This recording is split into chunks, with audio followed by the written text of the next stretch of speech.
mapenzi ya Mungu duniani. Kuyafunua mapenzi ya Mungu duniani, hilo ni agizo. Ukiitwa lazima utumwe. Unasikia? Uagizwe. Uwezi nikakuita tu hivi alafu nikakuacha umesimama. Inawezekana? Baada ya kubeba neno letu la utukufu kwa Mungu, sasa tunabeba kuyafunua mapenzi ya Mungu duniani. Kwa popote unakokwenda kuhubiri Injili, chochote unachokwenda kukifanya, hakikisha kinayafunua mapenzi ya Mungu. Maana mahali ambapo yakifunuliwa mapenzi ya Mungu, kama kuna wagonjwa watapona. Mnasikia? Kama kuna wahitaji watabarikiwa. Kwa sababu hapo yaliyofunuliwa sio mapenzi ya mtu, ni mapenzi ya Mungu. Haleluya.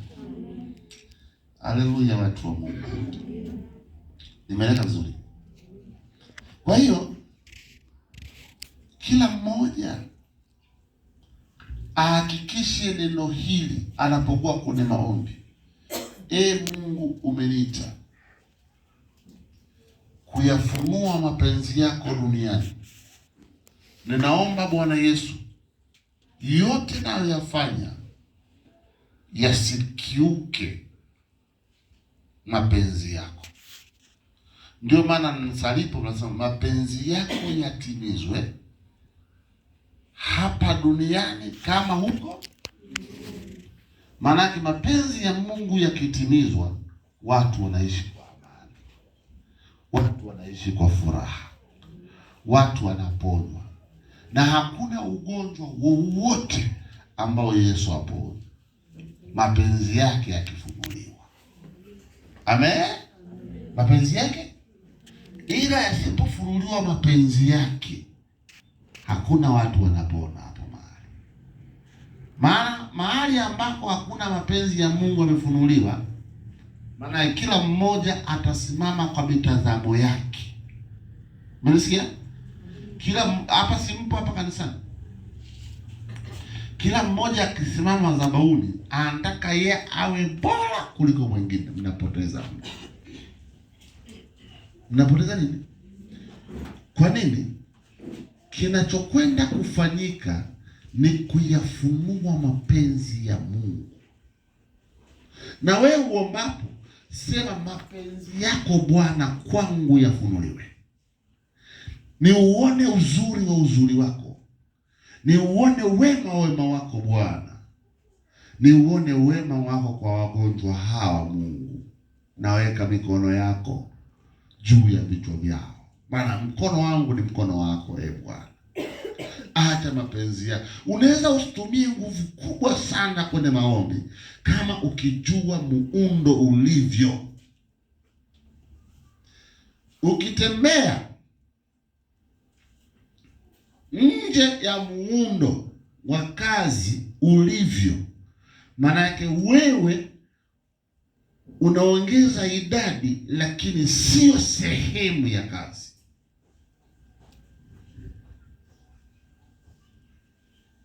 Amen. Kwa agizo. Ukienda mahali haya mambo hayapo na mtu amesema amekutana na Mungu, tunatilia kidogo mashaka. Mungu lazima akikutana na wewe lazima ajitambulishe.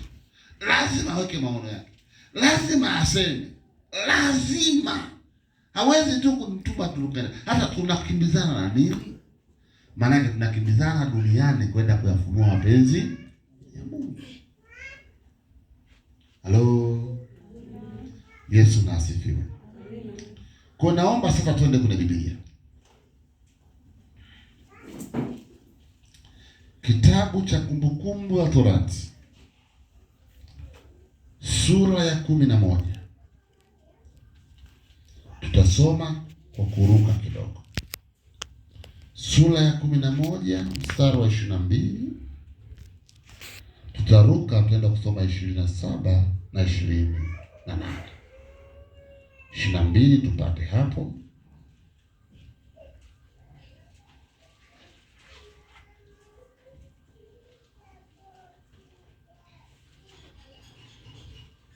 inasema hivi: kwa kuwa kwamba mtayashika kwa bidii maagizo haya yote niwaagizayo kuyafanya, kumpenda Bwana Mungu wenu na kutembea katika njia zake zote na kushikamana naye katika maagizo yake.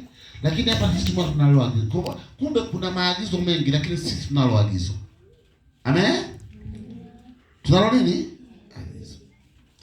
Anasema na baraka ni hapo mtakapoyashika maagizo ya Bwana Mungu wenu niwaagizayo leo, na laana ni hapo msiposikiliza maagizo ya Bwana Mungu wenu, mkikengeuka katika njia niwaagizayo leo, kwa kuandamana na miungu mingine msioijua. Kumbukumbu la Torati 11:22 unaweka stroke, unaenda 27 na 28. Kwa hiyo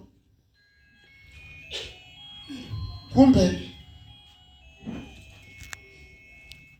Mungu aliona kwamba iko sababu ya niliyemwita nimwagize. Bila kuagizwa, maanake hujui unakwenda kufanya nini. Kumbe sisi kazi yetu ni kwenda kuyafunua mapenzi ya Mungu. Kuponywa ni mapenzi ya Mungu. Watu kutoka kwenye shida na umaskini ni mapenzi ya Mungu. Watu kutoka kwenye tabu zao ni mapenzi ya Mungu. Maana yake ni nini sasa? Tuko tayari kuungana na Mungu kushika na kufanya kazi yale ambayo Mungu ametaka tufanyie kazi. Maanake tuko tayari kutembea kwenye utaratibu. Maanake huu muundo wa kazi ndio unatujengea sisi kutembea kwenye utaratibu. Amen. Maanake kama wana glory walioko Marekani wataimba, watasema kwamba tunakushukuru Mungu kwa sababu umetuita ili tuyafunue mapenzi yako, walioko China nao wataimba hivyo hivyo, walioko Italy nao wataimba hivyo hivyo, bara zote na nchi zote na mikoa yote wataimba haya. Tukikuta mwenzetu aimbi haya, maana yake yeye ana shida yake, anataka kutengeneza utaratibu wa kwake. Ndio maana nimeita makatibu, wachungaji, wazee wa kanisa na waasibu, ili mkumbushane, ili muambiane muundo wa kazi ukoje. Amen. Amen. Amen. Yaani kama ibada nzima itaisha hata kusema Mungu uliyeleta maono yetu ambao umetutuma tuyafunue mapenzi yako, ibada nzima inaisha hata neno moja litamkwa, hapo kuna shida. Hapo kuna shida. Kwa sababu mnakimbizana na nini? Mnaenda wapi? Halo? Halo? Nataka niwaambie, Mungu ni kweli. Mungu ni uwazi. Mungu ni utaratibu. Mungu ni mtembeo wa kwake.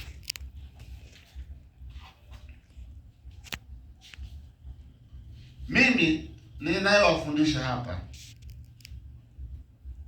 Mungu amenipa neema ya kuwafundisha, lakini katikati yenu mko walimu, mko watu mbalimbali. Kama wewe ukifika mahali ukayajenga haya, maana umejenga Mungu ndani ya mtu. Maana sinaona nawasomea na maandiko, sio kwamba ni mambo mapya yako. Kuna nini kwenye Biblia? Hakuna kitu ambacho hakina andiko. Uombapo sema Mungu tukauone utukufu wako, si ndio? usaliposema Bwana, niko tayari kuyafunua mapenzi yangu, kuanzia kwenye maisha yangu na maisha ya wengine, kwenye afya yangu na kwenye afya za wengine. Yesu achelewi kukuponya ukikaa kwenye utaratibu. Yesu achelewi kubariki ukikaa kwenye utaratibu. Ila kama ukikaa nje ya utaratibu alafu uko ndani ya kuku, wewe mwenyewe unaweza kusema njaa ni mbaya, lakini mbona wenzangu wapate njaa? Mimi nimetumwa kuambia tu haya na ukweli. Kila mmoja atasimini, aone na aanze kufanyia kazi. Usiache mchungaji, watu wakakaa mwezi mzima bila kuwakumbusha mambo haya, bila kuwafundisha mambo haya.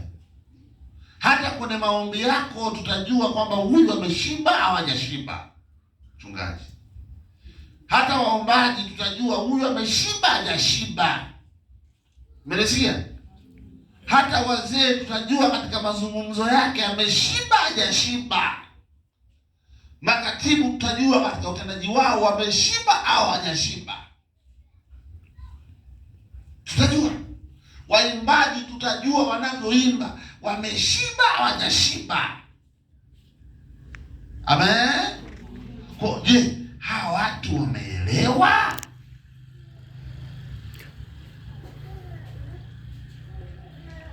Yesu na asifiwe.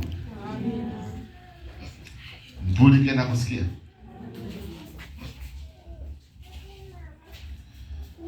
Kitabu cha Yohana sura yake ya 10 mstari wa 18.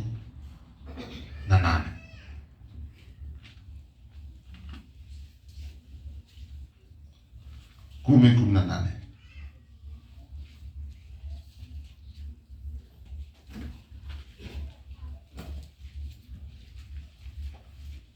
Biblia inasema hakuna mtu aniondoleaye, bali ni mimi nautoa mwenyewe, nami ninao uwezo wa kuutoa, ninao uwezo wa kuutoa. Tena agizo hilo nalipokea kwa Baba yangu. Hata Yesu alikuwa anaagiza.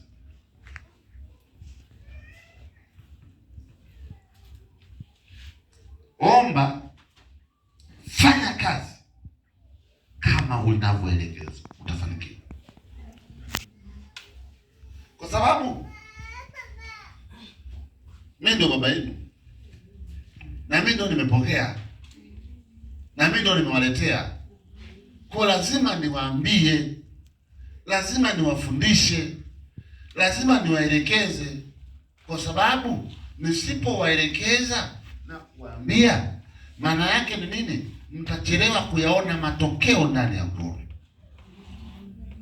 Ndio maana kuna wengi mmefanikiwa, wengi mmeendelea, kwa sababu nasema na kuwafundisha pia. Wewe amka asubuhi tu, sema Mungu, mapenzi yako yatimizwe kwenye biashara yako. Mapenzi yako yatimizwe, ndilo agizo langu. Mungu, mapenzi yako baraka yakitimizwa, manake wateja watakuwepo. Amen. Mapenzi yako yatimizwe kwenye afya yangu. Bwana, ulimtoa Bwana Yesu akaja akafa, akapigwa na kudhalilishwa ili mimi nipone, na kwa kupiga kwake mimi nimepata kuponyeka. Bwana, nimesikia habari yako, hata nikiponyeka mimi utukufu na kurudia wewe. Amen. Tunapojua utukufu na kurudia, ndio maana tunatoaga sadaka ya kumshukuru yeye, kwa sababu utukufu ni wa kwake. Amen.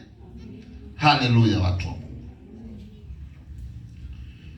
Kwa hiyo kila mmoja ajue kwamba Yesu alikuwa na hiyo mamlaka ya kuzuia uhai wake usitoke, lakini agizo hilo hakulitungua, hakulifanya yeye, bali alilipokea kutoka kwa Baba yake. Amen. Kwa agizo hili ya kuyafunua mapenzi ya Mungu si la kwangu, bali ni la Mungu, lakini nimeleta kwenu kwa sababu ni jambo.